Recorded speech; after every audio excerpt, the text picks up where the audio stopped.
Pray for me, my fellow man, for I am about to wade into dangerous territory by talking about masculinity on the internet. When we think of great male role models from the Star Trek mythos, we usually think of the captains. But if it pleases the court, I say the best male role model in all of Star Trek is none other than William T Riker. Not only a courageous leader and man of action, but also a sociable man about ship and God's gift to women. Internet discourse these days would have us believe that Riker's character is either a dated fantasy or a regressive stereotype.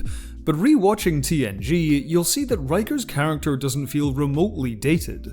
He's still an aspirational character all these years later. So let's break down why people today often misunderstand masculinity as a concept and explore the wonderful masculinity of William T Riker.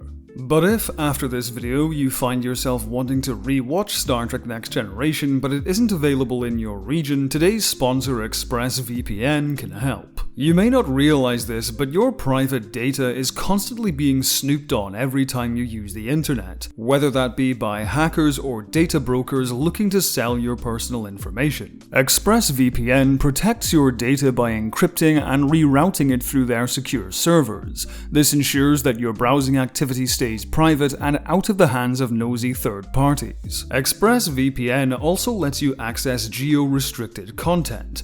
For example, if, like me, you're a fan of DC superheroes and are based in the UK and want to re-watch the newest Batman but can't find it on UK Netflix, then with a couple of clicks using ExpressVPN, you can switch locations and voila, it appears right there.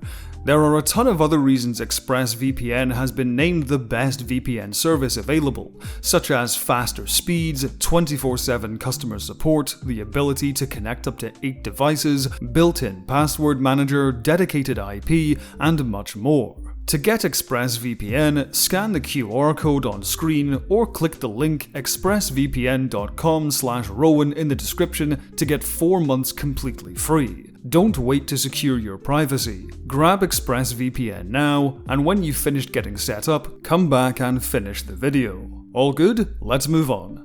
These days, there's a toxic school of grifters on the internet that defines masculinity purely in terms of violence and power. Real men, they say, are big and strong and they win through domination. Domination of their male rivals and the opposite sex. But domination doesn't foster healthy relationships. When people feel like you're trying to attack them or manipulate them, they're not gonna like you, no matter how big your muscles are. We can see this plainly in the Klingons. They're constantly challenging each other's manliness or Klingonness, always out to prove they're the toughest and the deadliest, and any insult must be met by either another insult or violence.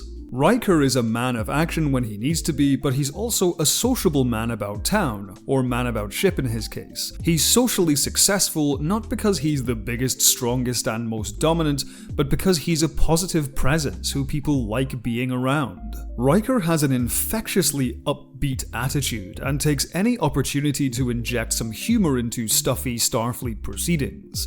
People like being around Riker because he makes them feel good. That doesn't mean he's a suck-up though. Riker delights in playfully teasing his fellow crew members. Take this interaction with Worf, for example. I do not see why it is necessary to wear these ridiculous uniforms. They look like dresses. Riker feigns outrage and scolds Worf for his aggressive attitude. That is an incredibly outmoded and sexist attitude. I'm surprised at you. Only to subvert this with an ironic compliment. Besides, you look good in a dress. This comment nicely deflates the tension he built up before and helps Worf realize how childish his complaint is. Essentially he's saying, so what if the uniforms look silly? You're a Klingon warrior, Worf, it doesn't matter what you wear. As much as he teases other people, Riker is also great at poking fun at himself. He's a jazz lover and dabbles in playing the trumpet, but he knows he's not at a professional level, and that's fine. So what did you wish for, Will? Music lessons. This is partly why Riker is so successful with women. Again, it's not because he's the strongest and most dominant, but because he has a genuine love of people. This aspect of Riker's character could easily have come across as sleazy or creepy, but quite surprisingly, it's aged terrifically well. That's because Riker doesn't pursue relationships to show others how manly he is, he does it because it's fun. There's so much joy and positivity in the way Riker talks about sex and relationships. When it really works between two people, the rewards are far greater than simple friendship. How far, sir? That's what I'm hoping you're going to find out. True, his chat-up lines are cheesy. You are the most beautiful woman in the galaxy. But that might not work. Yes, it would. But they're sincere. He loves women not because he thinks he ought to, but because he enjoys their company as people. And crucially, if he's met with rejection or embarrassment, he simply shrugs it off and moves on. Riker takes everything in stride because he has unshakable self-respect.